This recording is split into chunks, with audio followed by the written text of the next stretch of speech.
Hi friends, ആർഫറയിലേക്ക് സ്വാഗതം. ഇന്ന് 91 പോയിന്റിന്റെ ഒരു ഗ്യാപ്പ് അപ്പ് ഓപ്പണിങ്ങിലൂടെയാണ് നിഫ്റ്റി ഓപ്പൺ ചെയ്തത്. ആ ഒരു മൊമെന്റം നിലനിർത്താൻ ത്രൂ ഔട്ട് ദ ഡേ നിഫ്റ്റിക്ക് കഴിഞ്ഞു. 24,800 മാർക്കറ്റ് താഴുമ്പോൾ ഉടൻ തന്നെ അവിടെ ബൈങ് നടക്കുന്നതായിട്ട് നമുക്ക് ചാർട്ടുകളിൽ കാണാം. ഫൈനലായിട്ട് 24,868 എന്നുള്ള വളരെ ഡീസന്റ് ആയിട്ടുള്ള ഒരു ക്ലോസിംഗ് നൽകാനും നിഫ്റ്റിക്ക് സാധിച്ചിട്ടുണ്ട്. അപ്പോൾ ഇത്ര നാൾ അണ്ടർ പെർഫോം ചെയ്ത IT സെക്ടർ അതാണ് ഇന്നത്തെ നിഫ്റ്റിയുടെ റാലിക്ക് മേജറായിട്ട് കോൺട്രിബ്യൂട്ട് ചെയ്തത്. ഏകദേശം 70-80% നിഫ്റ്റിയുടെ കോൺട്രിബ്യൂഷൻ ഇന്നത്തെ അപ്സൈഡ് മൂവിന് കാരണമായത് IT സ്റ്റോക്കുകളാണ്. നമുക്ക് കാണാമെങ്കിൽ നിഫ്റ്റിയിലെ ടോപ്പ് പെർഫോമേഴ്സിന്റെ ലിസ്റ്റിൽ നമ്മൾ പ്രധാനപ്പെട്ട IT ജയന്റ് സ്റ്റോക്കുകൾ ഇവിടെ കാണാൻ കഴിയും. അപ്പോൾ വരാൻ പോകുന്ന US ഫെഡ് റിസർവ് FOMC മീറ്റിംഗിൽ ഒരു റേറ്റ് കട്ട് സാധ്യതകൾ അമേരിക്കയിൽ വർദ്ധിച്ചതും അതുകൂടാതെ റൂപ്പി ഡിവാലുവേഷൻ സൃഷ്ടിക്കുന്ന ആ ഒരു ആർബിട്രാജ് ആനുകൂല്യം അത് ഡോളറിൽ ഏർണിങ്സ് നടത്തുന്ന ഇന്ത്യൻ IT കമ്പനികളെ സംബന്ധിച്ചിടത്തോളം വളരെ പോസിറ്റീവ് ആയിട്ടുള്ള ഒരു കാര്യമാണ്. അപ്പോൾ അതൊക്കെ ഈ റാലിക്ക് കാരണമായിട്ടുണ്ട്. ഇത് കൂടാതെ ഇൻഫോസിസിന്റെ ബൈബാക്ക് സൃഷ്ടിച്ച ഓളം അത് നിഫ്റ്റി IT ഇൻഡെക്സിലെ 10 സ്റ്റോക്കുകളും ഇന്ന് പോസിറ്റീവിൽ ക്ലോസ് ചെയ്യാൻ സഹായിച്ചു എന്ന് വേണം കരുതാൻ. ഇപ്പൊ കഴിഞ്ഞ 2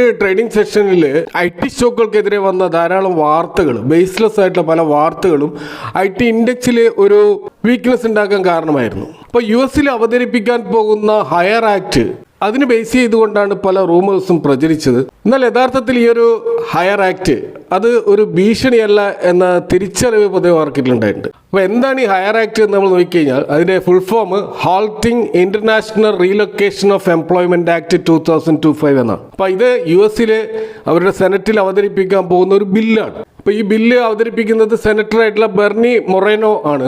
ആ ഒരു ബില്ലിന്റെ പ്രധാനപ്പെട്ട ഒരു കണ്ടന്റ് എന്ന് പറയുന്നത് ഫോറിൻ ഔട്ട്സോഴ്സിങ്ങുമായിട്ട് ബന്ധപ്പെട്ട് അമേരിക്കയിൽ വർക്ക് ചെയ്യുന്ന വർക്കേഴ്സ്, അപ്പോൾ അത്തരം ഒരു സർവീസ് പ്രൊവൈഡേഴ്സിന് 25% ടാക്സ് ഏർപ്പെടുത്തണമെന്നാണ് ഈ ബില്ലിൽ അനുശാസിക്കുന്നത്.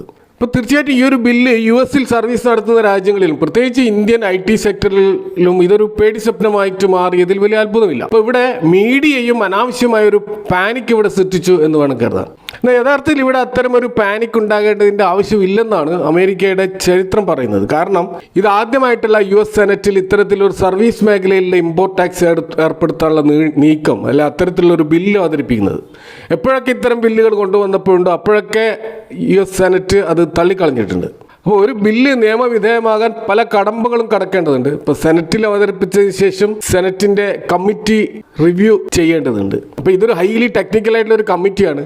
അപ്പോൾ അവരിത് അപ്രൂവ് ചെയ്താൽ മാത്രമേ സെനറ്റിന്റെ ഫ്ലോറിൽ ഇതിന്റെ ഒരു വോട്ടെടുപ്പ് നടക്കുകയുള്ളൂ. അപ്പോൾ അത്തരം ഒരു വോട്ടെടുപ്പ് പാസ്സായാൽ തന്നെ അതിനുശേഷം അത് ഹൗസ് ഓഫ് റെപ്രസെൻറ്റേറ്റീവ്സിന്റെ അനുമതിയും നേടിയിട്ട് ബില്ല് അവിടെ നിന്നും വോട്ടെടുപ്പിലൂടെ പാസ്സാകേണ്ടതുണ്ട്. ഏറ്റവും അവസാനം അത് പ്രസിഡൻഷ്യൽ സിഗ്നേച്ചറോട് കൂടി വന്നാൽ മാത്രമേ നിയമമാകുകയുള്ളൂ. എന്നാൽ നിലവിലുള്ള ആദ്യത്തെ കടമ്പയായിട്ടുള്ള ഈ കമ്മിറ്റി അപ്രൂവൽ കിട്ടാൻ ഈ ഒരു ബില്ലിന് വിദൂര സാധ്യത മാത്രമാണുള്ളതെന്ന് ഈ ബില്ലിനെ പൊതുവെ വിദഗ്ധർ അഭിപ്രായപ്പെടുന്നുണ്ട്. അപ്പോൾ അതിൻ്റെ ഒരു യുക്തി എന്താണെന്ന് വെച്ചാൽ നമ്മൾ ഇന്ത്യയുടെയും US IT മേഖലയിലുള്ള സർവീസിൻ്റെ ആ ഒരു ട്രേഡ് നമ്മൾ നോക്കിക്കഴിഞ്ഞാൽ 2023-24 ഡാറ്റ പരിശോധിച്ചാൽ അമേരിക്ക ഇത്തരം ഒരു സാഹസത്തിന് മുതിരുകയില്ല എന്ന് നമുക്ക് മനസ്സിലാക്കാൻ കഴിയും. കാരണം ഇന്ത്യയുടെ IT സർവീസ് എക്സ്പോർട്ട് എന്ന് പറയുന്നത് $341 ബില്യൺ.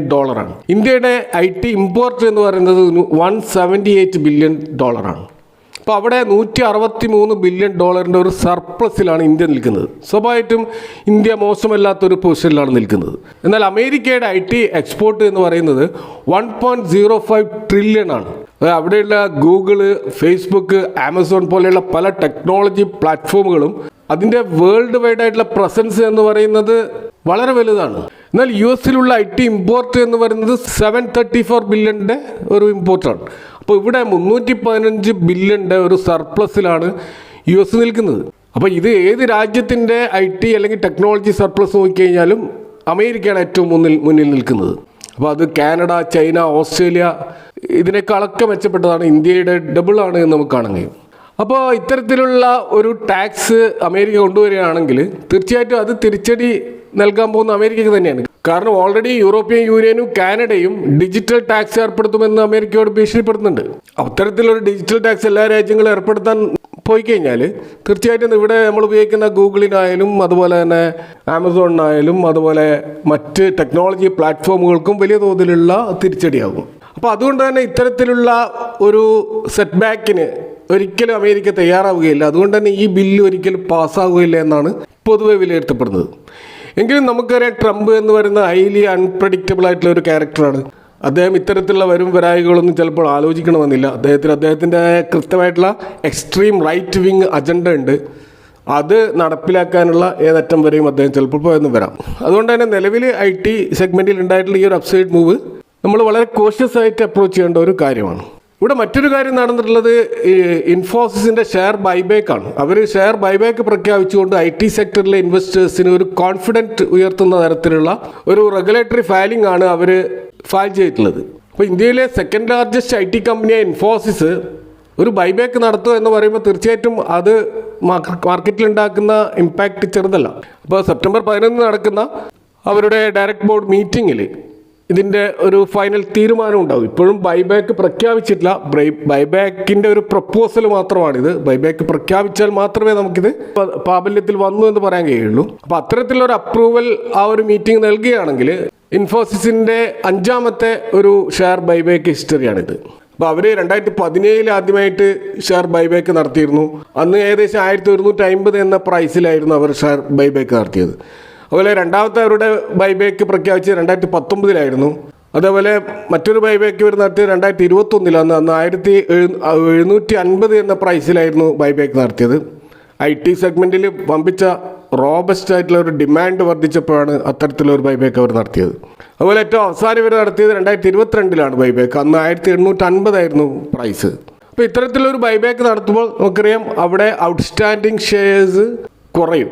അപ്പോൾ ഔട്ട്സ്റ്റാൻഡിങ് ഷെയർസ് കുറയുമ്പോൾ സ്വാഭാവികമായിട്ട് ഏർണിങ്സ് പെർ ഷെയർ വർദ്ധിക്കും. അപ്പോൾ ഏർണിങ്സ് പെർ ഷെയർ വർദ്ധിപ്പിക്കുമ്പോൾ കമ്പനിയുടെ PE കുറയും, കമ്പനി കൂടുതൽ അട്രാക്റ്റീവ് ആവും. അത് ഇൻവെസ്റ്റേഴ്സിന് ഇൻവെസ്റ്റ് ചെയ്യാനുള്ള ഒരു പ്രേരണ നൽകും.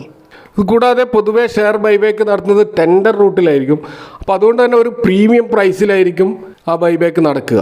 അപ്പോൾ അത് ഇൻവെസ്റ്റേഴ്സിനെ സംബന്ധിച്ചിടത്തോളം വളരെ പോസിറ്റീവായിട്ടുള്ളൊരു കാര്യമാണ്. അതുകൂടാതെ ഒരു പ്രൊമോട്ടേഴ്സ് അവരുടെ ഷെയർ ബൈബാക്ക് ചെയ്യുമ്പോൾ തീർച്ചയായിട്ടും പൊതുവേ ഇൻവെസ്റ്റേഴ്സ് കരുതുന്നത് ഈ ഷെയർ ഇപ്പോൾ അണ്ടർ വാല്യൂഡ് ആയിട്ടാണ് കിടക്കുന്നത്. അപ്പോൾ ഇതിൻ്റെ കറണ്ട് പ്രൈസ് ഒരിക്കലും യഥാർത്ഥ വിലയല്ല, ഇതിൽ കൂടുതൽ വില ഈ ഒരു സ്റ്റോക്ക് അർഹിക്കുന്നുണ്ട് എന്ന രീതിയിലുള്ള ഒരു സെന്റിമെന്റ്സ് മാർക്കറ്റിൽ തീർച്ചയായിട്ടും ഉണ്ടാവും. അപ്പോൾ ഇത്തരത്തിൽ വളരെ പോസിറ്റീവായിട്ടുള്ള ഇമ്പാക്റ്റാണ് നമ്മൾ ഇന്ന് മാർക്കറ്റിൽ കണ്ടത്. ഇനി നമ്മൾ IPO മാർക്കറ്റിലേക്ക് വന്നു കഴിഞ്ഞാൽ അവിടെ ശ്രദ്ധേയമായ ഒരു IPO ഇപ്പോൾ നമുക്ക് കാണാൻ കഴിയും. അർബൻ കമ്പനിയുടെ IPO ആണത്. ഇപ്പോൾ 2014 രൂപ കണ്ട ഈ ഒരു കമ്പനി ഇന്ത്യയിലെ largest home and beauty service പ്ലാറ്റ്ഫോമാണ്. അതായത് ഇവർ നമ്മളെ വീടുകളിൽ വന്ന് നിങ്ങൾക്ക് ഫേഷ്യൽ ചെയ്യണമെങ്കിൽ അല്ലെങ്കിൽ ഏതെങ്കിലും വിധത്തിലുള്ള മേക്കപ്പ് ചെയ്യണമെങ്കിൽ അത് വേണമെങ്കിൽ അതിനുള്ള സർവീസ് അവർ പ്രൊവൈഡ് ചെയ്യും. അതല്ല നിങ്ങളുടെ വീട്ടിലൊരു പ്ലംബിംഗ് ഇഷ്യൂ ആണുള്ളതെങ്കിൽ ആ പ്ലംബിങ്ങിൻ്റെ റിപ്പയർ വർക്ക് വേണമെങ്കിൽ വരച്ചാൽ ഇത്തരത്തിലുള്ള പ്രൊഫഷണൽ സർവീസാണ് ഈ ഒരു പ്ലാറ്റ്ഫോം നൽകുന്നത്. അപ്പോൾ ഈ രീതിയിലുള്ള ഇന്ത്യത്തെ ആദ്യത്തെ കമ്പനിയാണിത്. നിലവിൽ ഈ ഒരു പ്ലാറ്റ്ഫോമിൽ 48,000-ഓളം ആക്റ്റീവ് സർവീസ് പ്രൊഫഷണൽസ് ഉണ്ടെന്നാണ് അവരുടെ വെബ്സൈറ്റിൽ നിന്ന് മനസ്സിലാക്കാൻ കഴിയുന്നത്. ഇത് കൂടാതെ ഇവരുടെ പ്രസൻസ് ഇന്ത്യയിൽ മാത്രമല്ല UAE, സൗദി അറേബ്യ, സിംഗപ്പൂർ പോലെയുള്ള രാജ്യങ്ങളിലുമുണ്ട്. എങ്കിലും അവരുടെ 90% റവന്യൂ കോൺട്രിബ്യൂട്ട് ചെയ്യുന്നത് ഇന്ത്യയിൽ നിന്ന് തന്നെയാണ്. അപ്പോൾ സെക്ടറിലെ ആദ്യത്തെ ഒരു കമ്പനിയാണ് ഈ രീതിയിൽ സ്റ്റോക്ക് മാർക്കറ്റിൽ ലിസ്റ്റ് ചെയ്യാൻ പോകുന്നത്. സെപ്റ്റംബർ 10 മുതൽ 12 വരെയാണ് ഇതിൻ്റെ ഇഷ്യൂ ഓപ്പൺ ആകുന്നത്. ഇതിൻ്റെ പ്രൈസ് ബാൻഡ് കാണുന്നത് 98 രൂപ മുതൽ 103 രൂപ വരെയാണ്. ആ പ്രൈസ് ബാൻഡ് വളരെ അട്രാക്റ്റീവ് ആയിട്ടുള്ള ഒരു പ്രൈസ് ബാൻഡായി നമ്മൾ കാണുന്നത്. അപ്പോൾ 1900 കോടിയുടെ ഒരു ഇഷ്യൂ സൈസുള്ള IPO ആയതുകൊണ്ട് തന്നെ ഇതിന് അപ്ലൈ ചെയ്താൽ കിട്ടാനുള്ള സാധ്യത കൂടുതലാണ്. ഇപ്പോൾ സെപ്റ്റംബർ 15 ഈ IPO അലോട്ട്മെൻറ്റ് നടക്കുക. സെപ്റ്റംബർ 17 ഇതിൻ്റെ ഒരു ലിസ്റ്റിംഗ് മാർക്കറ്റിൽ നടക്കുക. അപ്പോൾ ഇത്തരത്തിലുള്ള ഒരു IPOയുമായിട്ട് ഈ കമ്പനി വരുന്നതിൻ്റെ പ്രധാനപ്പെട്ട കാരണം അവരുടെ കമ്പനിയെ ബാക്ക് ചെയ്യുന്ന പ്രധാനപ്പെട്ട ഇൻവെസ്റ്റേഴ്സ് ആയിട്ടുള്ള ആക്സൽ ഇന്ത്യ, അതുപോലെ എലവേഷൻ ക്യാപിറ്റൽ, ടൈഗർ ഗ്ലോബൽ പോലെയുള്ള കമ്പനികളുടെ എക്സിറ്റുമായി ബന്ധപ്പെട്ടാണ് ഈ ഒരു IPO വരുന്നത്. കൂടാതെ കമ്പനിയുടെ ടെക്നോളജിക്കൽ അഡ്വാൻസ്മെൻറ്റിന് വേണ്ടിയും അവരുടെ എക്സ്പാൻഷന് വേണ്ടിയുമൊക്കെയാണ് ഇത് ഉപയോഗിക്കുന്നത്. ഈ കമ്പനിയെ സംബന്ധിച്ചിടത്തോളം വലിയ കടമില്ലാത്ത ഒരു കമ്പനിയായിട്ടാണ് അതിൻ്റെ ഫൈനാൻഷ്യൽസ് പരിശോധിച്ച് നമുക്ക് കാണാൻ കഴിയുക. കൂടാതെ കമ്പനിയുടെ പ്രോഫിറ്റ് കഴിഞ്ഞ 2 വർഷങ്ങളിൽ ഇവർ പ്രോഫിറ്റിലായിരുന്നില്ല. എന്നാൽ ഈ വർഷം ഇവർ 239 കോടിയുടെ ഒരു പ്രോഫിറ്റിലേക്ക് വന്നതായിട്ട് കാണാം. അതുകൂടാതെ ഇവർ റവന്യൂയും കൺസിസ്റ്റൻ്റായിട്ട് വളർന്നു വരുന്നതായിട്ട് നമുക്ക് കാണാൻ കഴിയും. ഇതിൻ്റെ സ്റ്റോക്കിൻ്റെ PE ഇപ്പോൾ 60 എന്നുള്ള ഒരു ഓവർ വാല്യൂഡ് ആയിട്ടുള്ള ലെവലിലാണ് നമ്മൾ കാണുന്നതെങ്കിലും നമുക്കറിയാം പൊതുവേ ടെക്നോളജി പ്ലാറ്റ്ഫോമുകളിൽ PE വളരെ ഹൈ ആയിരിക്കും. ഇപ്പോൾ സൊമാറ്റോ ആയാലും സ്വിഗ്ഗി ആയാലും അതുപോലെ ഇൻഫോഎഡ്ജ് പോലുള്ള ഏതൊരു ഇത്തരത്തിലുള്ള പ്ലാറ്റ്ഫോം നോക്കിക്കഴിഞ്ഞാൽ അതിൻ്റെയൊക്കെ PE റേഷ്യോ പൊതുവേ ഹൈ ആയിട്ടാണ് കാണാറുള്ളത്. അപ്പോൾ അതുകൊണ്ട് തന്നെ ഈ ഒരു PE ഒരു ഫെയർലി വാല്യൂഡ് ആയിട്ടുള്ള ഒരു ലെവലിലാണ് നമ്മൾ കാണുന്നത്. ഈ ഒരു IPOക്ക് അപ്ലൈ ചെയ്യുമ്പോൾ ഒരു ലോട്ടിൽ 145 ഷെയറുകളാണ് ഉണ്ടാകുക. അതായത് 14,935 രൂപയായിരിക്കും നമ്മൾ ഇതിനു വേണ്ടി ഇൻവെസ്റ്റ് ചെയ്യേണ്ടി വരിക. ഇപ്പോൾ ഗ്രേ മാർക്കറ്റ് പ്രീമിയം നമ്മൾ നോക്കിക്കഴിഞ്ഞാൽ ഇപ്പോൾ ഏകദേശം 35% ഒരു ഗെയിനിലാണ് ഈ സ്റ്റോക്ക് ഇപ്പോൾ നിൽക്കുന്നത്. അതുകൊണ്ട് തന്നെ ലിസ്റ്റിംഗ്സ് ഗെയിൻ സാധ്യത വളരെയധികം കൂടുതലുള്ളൊരു കമ്പനിയായിട്ടാണ് ഇത് കാണാൻ കഴിയുന്നത്. അപ്പോൾ ഇതൊക്കെയാണ് ഈ ഒരു IPO ആയിട്ട് ബന്ധപ്പെട്ട് ഇവിടെ പങ്കുവെക്കാനുള്ളത്. ഇന്നത്തെ മാർക്കറ്റിൻ്റെ മറ്റൊരു സവിശേഷത, ദിവസങ്ങൾക്ക് ശേഷം ആദ്യമായിട്ട് FIIs ഇന്ന് മോശമല്ലാത്ത രീതിയിലുള്ള ഒരു ബൈങ് നടത്തിയായിട്ട് കാണാം. ഏകദേശം 2000 കോടിക്ക് മുകളിലുള്ള ഒരു ബൈങ് അവർ നടത്തിയിട്ടുണ്ട്. അപ്പോൾ നമ്മുടെ മാർക്കറ്റ് കൂടുതൽ പോസിറ്റീവ് ആകുന്നതിൻ്റെ ലക്ഷണങ്ങളാണ് നമ്മളിപ്പോൾ കണ്ടുകൊണ്ടിരിക്കുന്നത്. അപ്പോൾ ഇന്നത്തെ മാർക്കറ്റുമായി ബന്ധപ്പെട്ടുള്ള നിങ്ങളുടെ അഭിപ്രായങ്ങളും കമൻറ്റുകളും അറിയിക്കുക. Thanks for watching. See you next time with another video.